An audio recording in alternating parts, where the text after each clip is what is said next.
Hi! In front of me is Samsung B2710 Solid, and today I would like to show you how you can operate vibration settings on this device. First of all, select Menu, Settings, and finally Sound Profiles. Now select Normal, choose Edit by tapping on this left button, and Call Alert Type.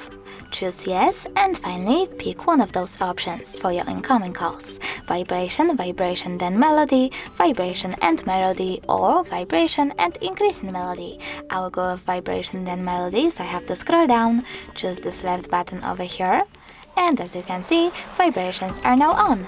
You can turn them off by choosing Save and tapping on Melody or Increasing Melody, or even Mute. You can also select one of those options like Meeting, choose Edit, and over here choose Call Alert Type to select one of those vibration options. You can do exactly the same for all of those profiles. Thanks so much for watching. If you enjoyed this video, don't forget to leave a like, comment, and subscribe. Bye!